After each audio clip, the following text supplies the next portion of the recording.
Hello friends, welcome back to my channel. Antoinette here from Antoinette Intuitive Tarot and Jewellery. I am doing a fun VR to Anna at Astral Tarot Lady, and she did quite a fun thing where she was poking fun, there's that word again, at herself in all the ways in which she feels she may be a cliche tarot reader. And it was just quite interesting to hear what she had to say and how many things sort of resonated. And I did say that I probably actually would do something back because it felt like a great way to lift the mood and not take myself so seriously sometimes. So here we go. I've got some notes, so I am going to keep looking down, and I'm in my kitchen. One of the first things I noticed, and it may just be because of my age,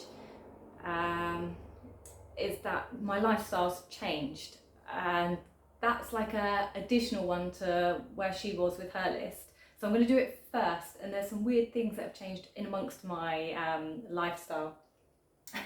Like I have things like meditation balls or Chinese balls, or I call them meditation balls. You know, these like little chimey things that you need to learn to spin in your hands and make them chime nicely. If you're doing it incorrectly, they sound horrendous. I got drawn to these years ago. I had no idea why, but they just sit in my little space waiting for me to one day master how to chime meditatively in tune. There were things like suddenly buying incense, and my house was full of incense and oils and weird and wonderful smells that perhaps I would never have done before. And many years ago, I had a ridiculous need for candles. So this is just one, it's not lit because it's warm here, but you know, I have these now all around my house in jars. They're everywhere. Any free space that I've turned into a meditation corner or a special corner, there's a candle or a bunch of candles or a box of candles and lighters and matches. And again, you may find incense packs hidden there too. Another weird thing that happened to my kind of lifestyle was I started eating ridiculously healthy. So here we have blueberries, no, these are blackberries, coconut chia seeds, and a plant-based yogurt. That's another thing that started to naturally change. I am going to eat that, by the way. I haven't just done this for this video, that's my lunch. That's another thing that started to change in my life, and suddenly herbal teas were popping out everywhere.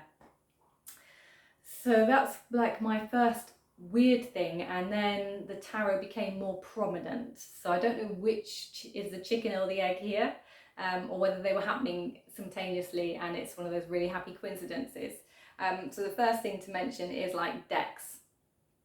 Do I have more than one version of a deck? Well, I know in amongst the community people have multiple versions of the much well-known Pamela Coleman Smith artwork on the RWS forms of decks. Do I own some of those? Yes, I do. I have one in a tin. I haven't brought it with me. I have one in a tin. That's my like study deck, because for some reason everyone uses that to teach with. So I have that as a study deck. I have the Radiant Wise Spirit from Lo Scarabeo, which actually is a really nice deck to work with. I've acquired that recently because of the colours and the backs. I do like that deck, but I don't have multiples of that one. Although the artwork is almost identical to the tin, so we could call that a double up of a deck. And there was one that was gifted to me that I really don't like and haven't taken it out of the box, and that one just sits, actually it's packed away somewhere in a trunk. I don't even know where it is. So is that duplicates? Maybe. Do I use them all for the same thing? No, I don't. So the tin is purely for study. The Radiant Wise Spirit is one that I have used in a rotation for reading. Now, I didn't bring it with me either, which is terrible, but I do have the Trionfi della Luna from Patrick Valenza at Deviant Moon, Rose paradoxical version, and I do have two of those. One is my backup in case anything happens to the first one. So that is the only deck I currently own two of on purpose, and I didn't buy them together actually. I bought the second one recently to make sure that because it's out of print, so I didn't want to not have a backup basically. So those are my 2 decks I have multiples of duplicates. The next thing I didn't think would happen to me is cardstock. Suddenly cardstock is important. This is a weird phenomenon. Didn't really think about it for the first couple of years. Now suddenly, as I've acquired decks in my collection, my library of decks have grown, I find I like to shuffle certain decks more than others because they are a joy to shuffle. Do I riffle and bridge? No. Closest I get to riffling is like in the corners, where I like riffle the corners together and then merge the deck, which is one that Ethany does. That's the closest I get to a riffle shuffle. I don't do end to end and bend my cards. I don't like bending my cards. It makes me very sad when I see people on YouTube with bent banana decks. I feel so sorry for the cards, but they're much loved decks. They give great readings to those readers, so you know, each to their own, that suits them. But for me, in my OCD world and my Virgo moon rising, I need to make sure that my decks are pristine, beautiful, and in their boxes and look as good as new. So no, I don't do that with my decks, but the cardstock is important. Just not flimsy. I just don't like flimsy cardstock, basically, and I like the cards to fit in my hands. So the purple Thoth deck, that just about, as you see, fits in my hands quite nicely. That's perfect card size for me.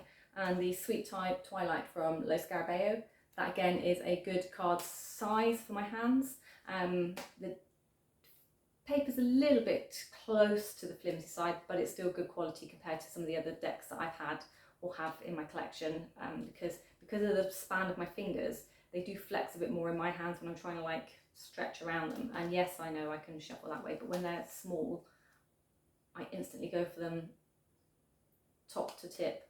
And when I'm shuffling, something I just need to incorporate into my practice.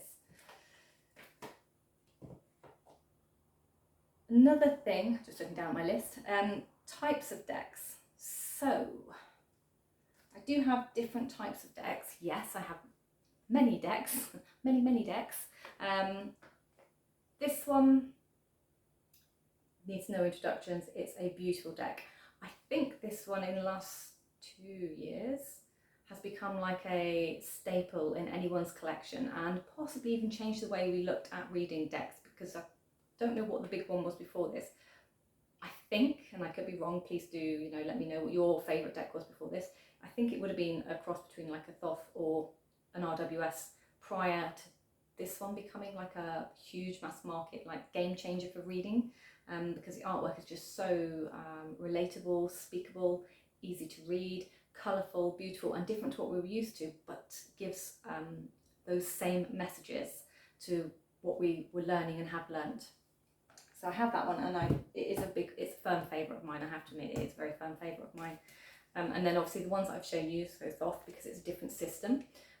Sweet Twilight is just very different in colour inside and the way that it works, but it is based kind of more towards the RWS type systems and readings, and then it has little white books inside them. What other decks? Other decks I have, they're just either it's the colours, the pictures, the images, and I like to read intuitively within the picture of the card sometimes, rather than the wording and the more standard like academic version of the card, if you want. So sometimes I like to use the pictures as the vehicles for what I want to say to the person I'm reading for. I hope that makes sense. So Anna talked about symbols and elements and tattoos. I don't have any tattoos, but I did kind of wander down a rabbit hole for symbols and elements, as in my kitchen is decorated here for summer. And kind of, we have lots of symbols and things, colour, greenery, flowers, floral. So there's lots of that kind of going on. I even have like flowers dangling in behind me. I'll pan up in a minute and show you a bit more about that. So I don't know if that quite matches in with cliche tarot reader. The only thing I'm missing here is fairy lights, which is on her list. She did talk about fairy lights and people having them everywhere. I do have a battery set wired around. The little rose pentagram that I've shown in, I think, my Solstice video. There's a little battery set like kind of woven into that one. I don't turn them on very often. I think the batteries have run out actually. So there is a set of fairy lights up in my house. Other than that, I don't think I have any. So that's curious. I mean, I have multiple sets that come out at Christmas and stay up for, well, I put them up around Halloween actually, and they stay up until probably February.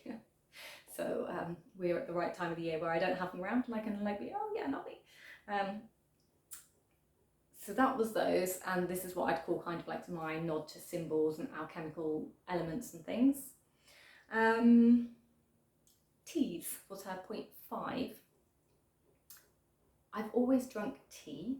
I've always been a big tea drinker. Along with my other kind of lifestyle changes, I started drinking herbal teas 15, maybe more years ago. However, more lately, I have developed a penchant for different concoctions of tea, which led me down to things like, so I have loads from Star Child in Glastonbury. I have boxes of herbal tea that I don't drink these every day, all day long. These are special kind of teas that I'll drink, I don't want them to become an everyday thing, so maybe 3 times a week or once or twice a week, or perhaps the weekend I'll make myself like a nice cup of tea with one of these and drink it on through.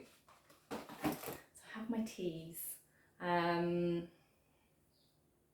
Yeah, I use these ones with their different blends, and their different properties are for kind of mood enhancers, although my main go-to tea is for enjoyment, and I would usually pop out to the garden, snip some herbs from the herb garden out there, pop them into a cup of hot water, let it steep, and then drink that and enjoy it. Especially mint. I love fresh mint. That's my most favourite go-to for a cup of tea. And then in summer, in my summer punches, I can add thyme, mint, lemon balm, rosemary, lavender, whatever I choose, into like a soda water with some elderflower cordial, maybe some frozen raspberries or blackberries or blueberries, and sit out and drink that in the summertime to kind of absorb more of this summer energy behind me. Crystals, well, yeah, I do make jewellery. It's in my title. I have made jewellery for many years, mostly for myself. I do wear, like, most of my crystals come on, the things that I wear. So this is a sapphire on my ring. I'm not sure if you can see this one, excuse me. That's a labradorite. This is made from an old stamp. These, what do we have on here? This is like my protective beads. So I have a key on here, nice big piece of green. I think that one was aventurine. I have tiger's eyes, moonstones, all sorts, chakra beads on this one. And I wear a bracelet there as well. I have loads of bracelets, and a ridiculous stash of crystals to do this sort of thing with. And then there's the crystals that have grown and multiplied, and it's like they've, I don't know, procreated or something, or they've had like millions of babies. So everywhere you go in the house where there's a quiet corner, there's a bunch of crystals that have suddenly appeared and popped up of nowhere and are, like gathering in a bowl or on a shelf. Or you might go into my front room and find a sunshine mandala with crystals on it to bring in the sunshine energy for the summer. So there's lots of weird things that happen around in my house for crystals. I don't know what happened, but yeah, they kind of accidentally fall into my pockets or come through the post, and I don't know how. They mystically find me. They mystically find my house, as I tell my partner, and I must give them a home. So that's my crystals. So I've done the candles, but like I've said before, I have those everywhere and anywhere in the house burning usually, and I always have like an endless supply. It's like I don't quite run out. I never use the last one of anything up. There's always more. Or a little alarm bell goes off my head when I'm down to my last 50 tea lights. I'm like, oop, get some more. Because that seems to be like a dangerous number there, 50. It's not many. It's not as many as you think when you put them everywhere. Books. So I suddenly read. I read have the Kindle. I just read anything suddenly, so I have like books loaded up on my Kindle just to read and become knowledgeable about. I have gigantic compendiums of books to read at some point in my lifetime because I don't have enough on my electronic devices to work my way through. And that's the other problem with an electronic device. I can't physically see them. I don't know how many I have bought, but I think I bought something close to 43 books on there this year so far. It's nuts. I suddenly have books on working with the moon, and I'm working with the moon energy. I think that's quite a cliche thing to be doing. Forgive me if I'm wrong, but it feels like that. And then with all my herbs, suddenly I want to know how to have like an apothecary of herbs and what to do with them and how to make my own tea blends so that it doesn't cost me as much money and I can buy them so I can make them for myself, dry them out and keep them in my cupboards when I want them. So suddenly I'm wanting to do these things, and I have noticed within the kind of tarot community this is something that is also common. I don't know how many people have picked these habits up since reading tarot, if they were before tarot or after tarot, I'm not sure, but it does feel like a cliche going alongside all of my teas and my tea drinking. And cups, I suddenly have loads of special cups for my tea, from see-through ones to, I have clear teapots now, I have cauldrons, I have gigantic, huge 500ml cups, and a cup of tea isn't a cup of tea unless it comes in a soup bowl. So that's something else I feel might be a little bit cliche that I'm poking fun at myself with, but yeah, definitely. Coffee, not so much, really not a coffee drinker. I drink it because sometimes I have to, because I'm reminded by one of my doctors, for nutritional purposes, sometimes it's good to have coffee for the health benefits. So that's the only time I drink coffee, and then it's watered down hugely with 500ml of coconut milk. So it's a latte really, to hide the flavour. So that's my version of a coffee. So don't come to my house, never have coffee, it's terrible. So books, journals, yeah, apparently I now journal a lot. I journal so much that I have bought the world's biggest, fattest traveller's notebook to keep all of my worldly journals in. These are all journals I actively use and I'm using currently. One item in there is a book that I'm reading with my reading journal to make notes, but that is my beautiful journal. So suddenly I need all these books. Spiritual. So I think I have touched on these. This is the last point really. It's the spiritual corners all over my house. So here is one. So let me just come out of the way and show you around it a little bit. So we are in my kitchen. This is a back wall from where we are waiting to knock through into the extension. And that will show you, that will all come down basically. So this isn't here. So I'm just hiding chipboard at the moment. And then there is my little Easter egg tree that I created. More spiritual symbols. So that is me in my cliched world of tarot. I hope you enjoyed it. Let me know what you do that's cliche or not cliche. Do you do any of these things, or do you think these things are just synchronistic and would have happened anyway? But please do give me a like, subscribe or thumbs up, whatever you want to do, comment below and join the conversation. And Anna, I hope you enjoyed listening. Thank you so much.